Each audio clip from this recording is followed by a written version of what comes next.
we met up with you guys towards the end of Warped Tour. How was the rest of the tour? It was good. You saw us like right before we all got real tired. Awesome. So that was the perfect time to see us on the tour. That was also the night that we filmed the TITV with We the Kings. With We the Kings. It was. We yeah. actually Saw it in were the back. walking by and saw it Yeah. and stopped and kind of looked at each other and we were like, are they filming Thai TV? Yeah. Is that what's going on? Warzone in Washington. Yeah. Absolutely. Yeah, that's a great one. The Bronx are in that one as well. That's one of my favorites. The Gorge is an amazing place. When we played there in 2006, I hopped some fences and went down to the river there and did a little skinny dip in the river down there and wrestled a bear. It was fun. You guys even have bears here? Yeah. Probably up by the Oh Gorge. yeah, are you kidding? Not so much in downtown Seattle, but No. the Gorge probably does. Yeah. So tell me a little bit about how Thai TV started. Well, we have to take our DeLorean back to what year did we start? 2003. 2003, and what essentially we started doing, some version of TITV when the band started. I had this little iSight camera for my computer, and I would film us in the van or in backstage or whatever, and then I'd edit some things together, and then we'd do a couple like skits and things like that, and we just put them on the internet. And then once we had some more resources, and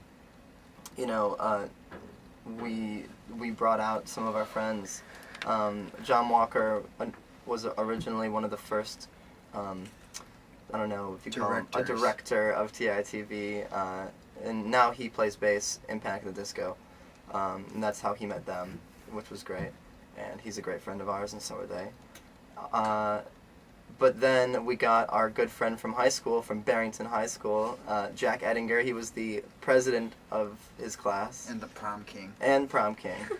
So good stuff. Yeah, he was the best. He was very, very, very, very, very cool, and still is.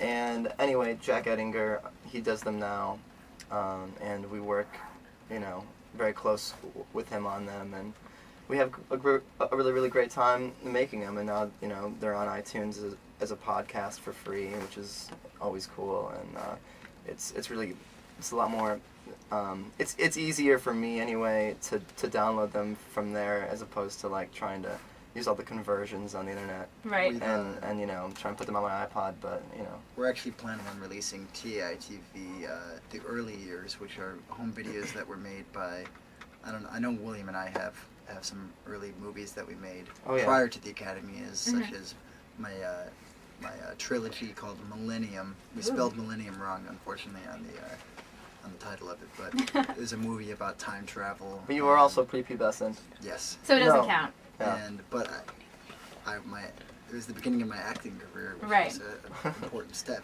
Yeah, it's We a all start milestone. It was a somewhere. milestone. Millennium marked a milestone for Adam T. Siska. I used to make like little horror films. I've seen him. With Are they scary? I've seen his. It was called Quaz, after Quasimodo. Yeah, Quaz. Yeah, it was pretty good. The method of the murder wasn't the most appealing to a mass audience, I don't think. So we'll just leave it at that. But it was quirky, that's for sure.